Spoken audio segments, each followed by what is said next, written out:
Now let's talk about Kash Patel, the Indian American who could be the next FBI chief. Trump supporters in India are celebrating his nomination. Patel himself highlighted his Indian roots yesterday during his confirmation hearing. He greeted his parents in Gujarati and said Jai Shri Krishna. Democrats, however, were not impressed. They oppose Patel's nomination. They see him as a conspiracy theorist and a Trump loyalist. They believe he will use his position to target Trump's political rivals. Patel himself has published a list of 60 enemies. That's what he calls them, enemies. He has singled out what he calls members of the deep state. Kash Patel says they deserve to be punished. Many of these so-called enemies are those who investigated Trump's actions during his last term in office. Will this affect Kash Patel's confirmation? Our next report has more. When Kash Patel walked into the Senate Hall, all eyes were on him. And that was no surprise. His reputation precedes him. Kash Patel is a son of Indian immigrants. He's a lawyer by training and a former government prosecutor.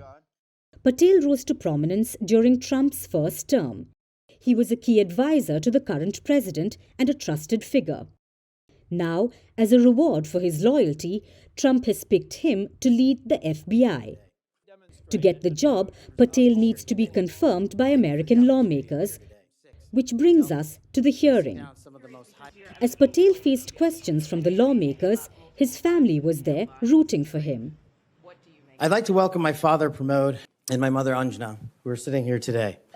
They traveled here to get here from India. My sister's also here, Nisha.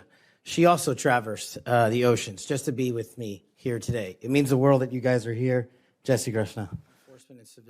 The Democrats grilled Patel in the most aggressive fashion.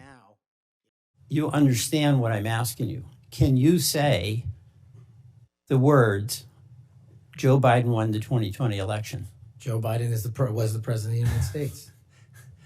You understand this? There's a difference. I can say the words, Donald Trump won. I don't like to say it, but I must say it. And you cannot say that Joe Biden won the election. Both of their elections were certified, and they are both, one was and one now is president. Okay. Patel couldn't have been more direct, but his responses weren't good enough for the Democrats. They have reasons to cast doubts. Kash Patel has a history of pushing conspiracy theories. He's supposed to be leading the FBI. In the past, he has called the agency's top brass crooks and gangsters. In his memoir, Government Gangster, he's proposed firing these officials. His book features a so-called enemies list.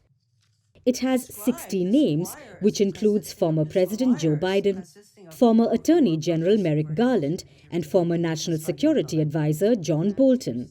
Patel has called them members of the deep state. This book, Government Gangsters, I urge all of you to read before you cast a vote for this gentleman. Mr. Patel has published at the back of this book a list of 60 people whom he calls, quote, members of the deep state. 60. The Democrats say Patel will go after these so-called enemies once he's director of the FBI. But he says he won't pursue politically motivated cases. Due process must be provided without bias to all Americans. And if we cannot provide due process to the worst, then there can be no due process for anyone, and our constitutional republic fails. Kash Patel was also grilled over the January 6th insurrection and Trump's decision to pardon 1,600 rioters. In the past, Patel has supported these rioters by calling them political prisoners and even raising funds for them. Was President Donald Trump wrong to give blanket clemency to the January 6 defendants? I do not agree with the commutation of any sentence of any individual who committed violence against law enforcement. So do you think that America is safer because these 1,600 people have been given an opportunity to come out of serving their sentences and live in our communities again?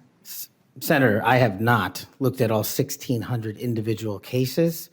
I have always advocated for imprisoning those that cause harm to our law enforcement and civilian communities. However, during the hearing, Patel appeared to shift his position. The heated exchanges make for good political drama, but they are unlikely to derail Patel's confirmation.